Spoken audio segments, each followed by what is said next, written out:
The company also, of course, last night news coming out that it had paused its COVID-19 vaccine trial dosing as they investigate an unexplained illness in the trial. Of course, guys, we don't know yet if the person was even on placebo or on the vaccine. But these are questions that will be looked at, and it's being reviewed now by a data safety and monitoring board. Now, joining us now is J&J's Chief Financial Officer, Joe Wolk. Joe, thanks for being with us this morning. You know, we have to talk about this quarter, but I want to start, of course, by asking you about this pause in your dosing in the COVID-19 vaccine trial. What can you tell us about what you know about what's going on right now? Sure. Good morning, Meg. Thanks for being with me today. What I would say is right now we're waiting for the independent Drug Safety Monitoring Board to do their analysis. As your crew pointed out at the top of the hour, we still don't know whether it's the placebo arm or the vaccination arm. We're letting safety protocols follow proper procedure here. And we'll just have to wait for more information to unfold. So pauses are something that are not uncommon. If you think about the vaccine trial that we're conducting, it's 60,000 individuals. That's a large study. It probably should be somewhat expected that you would see a pause for an unexpected adverse event. And we're just letting the science dictate here. What it should do also is reassure the public that every scientific, medical, and ethical standard is being applied here, not only at Johnson & Johnson, but across the industry as we all search for a vaccine to combat COVID-19. Hey, Joe, I think that the J&J and the AstraZeneca vaccines both have the adenovector. It's not the mRNA, right? Like Moderna and Pfizer. You're correct, Joe. Okay, you're it's a different correct. mechanism.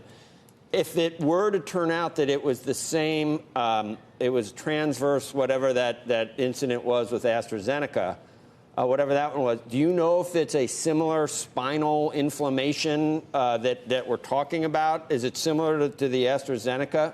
Yeah, I would distinguish us from AstraZeneca at this point in that ours is a pause, theirs was a hold. So a very significant difference. I'm asking about the person that the unexplained illness that we're talking about. Do you know if it's the same illness that was seen in the AstraZeneca? At this point in time, we don't know, Joe. It was about 36 hours ago that we were advised by one of the sites that there was the adverse event. We're letting the independent Drug Safety Monitoring Board do all their analysis, and we should hopefully have an answer and a proper direction going forward in short order here. Okay.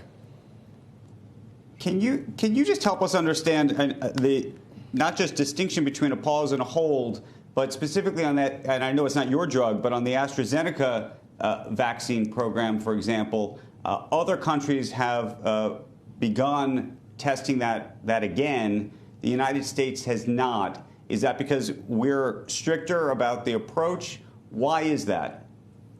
You know, Andrew, I wouldn't want to comment on AstraZeneca's drug. The difference between a pause is to allow for an adverse event to be investigated thoroughly, as we do with all drugs across all therapeutic areas. A hold is something that is really done at the order or the rule of a regulatory health authority. So there's a very, I think, distinguishable difference, even though a hold and a pause seems very similar semantically.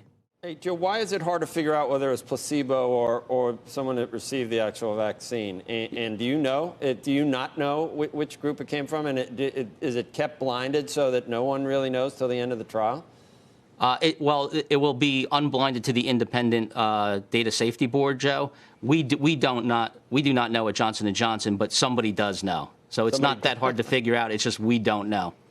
You just don't. So you really don't. Okay. That's correct. But you have had the adenovector work without serious side effects. You're confident that there's not a problem with that particular virus in terms of No, we're very comfortable the safety profile of the AdVac 26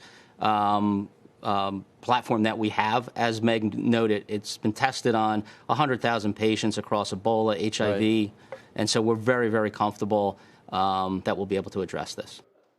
Shepard Smith here. Thanks for watching CNBC on YouTube.